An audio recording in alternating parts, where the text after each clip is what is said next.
How wonderful. Stanley was alone. Finally. This is great, he thought to himself. This is what I've wanted all along. I got what I wanted. When Stanley came to a set of 2 open doors, he entered the door on his left.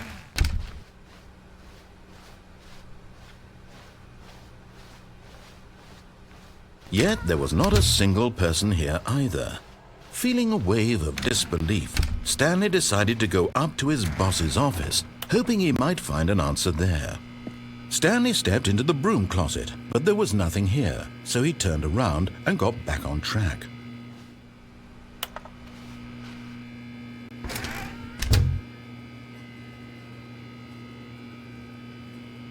There was nothing here. No choice to make, no path to follow, just an empty broom closet. No reason to still be here.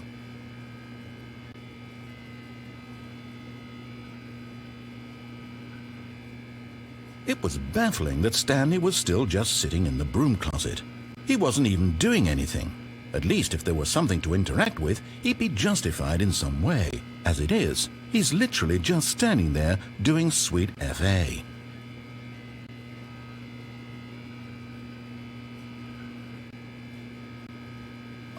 Are you really still in the broom closet?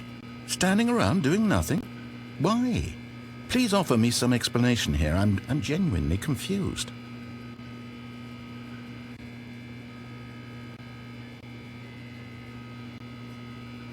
You do realize there's no choice or anything in here, right?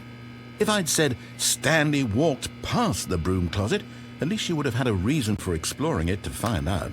But it didn't even occur to me because literally this closet is of absolutely no significance to the story whatsoever. I never would have thought to mention it.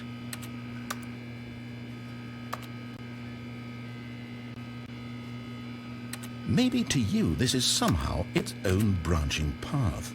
Maybe when you go talk about this with your friends you'll say, "Oh, did you get the broom closet ending? The broom closet ending was my favorite."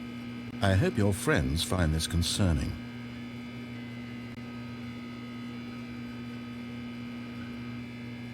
Stanley was fat and ugly and really stupid. He probably only got the job because of a family connection. That's how stupid he is. That or with drug money. Also, Stanley is addicted to drugs and hookers.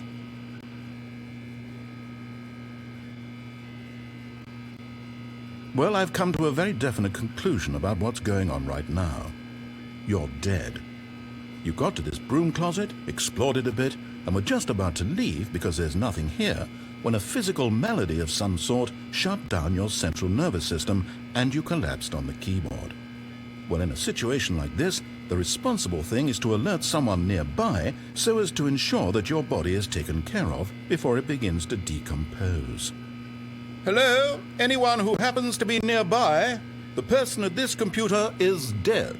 They have fallen prey to any number of your countless human physiological vulnerabilities. It's indicative of the long-term sustainability of your species. Please remove their corpse from the area and instruct another human to take their place, making sure they understand basic first-person video game mechanics and filling them in on the history of narrative tropes in video gaming, so that the irony and insightful commentary of this game is not lost on them.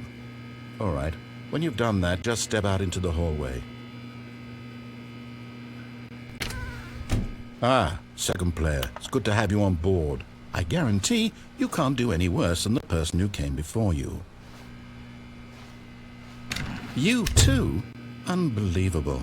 I'm at the mercy of an entire species of invalids. Perhaps there's a monkey nearby you can hand the controls to. A fish? Fungus? Look, you can hammer out the details. I'm not particularly picky.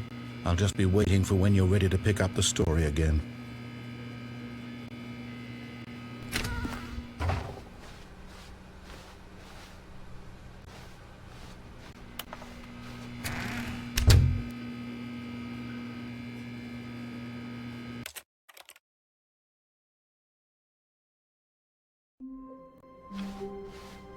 All of his co-workers were gone.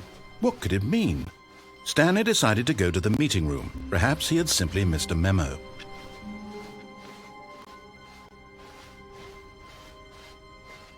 When Stanley came to a set of 2 open doors, he entered the door on his left.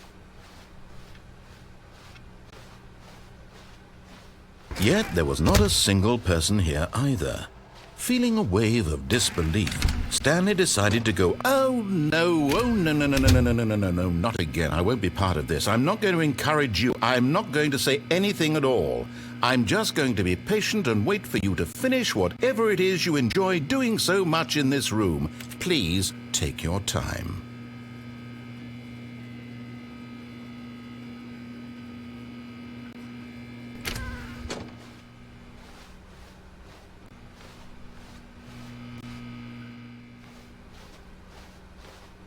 Coming to a staircase,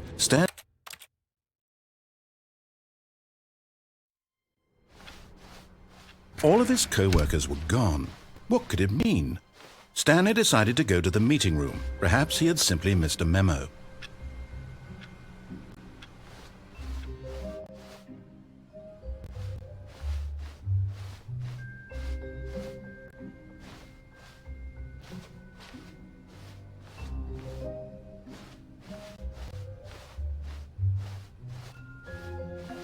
When Stanley came to a set of 2 open doors, he entered the door on his left.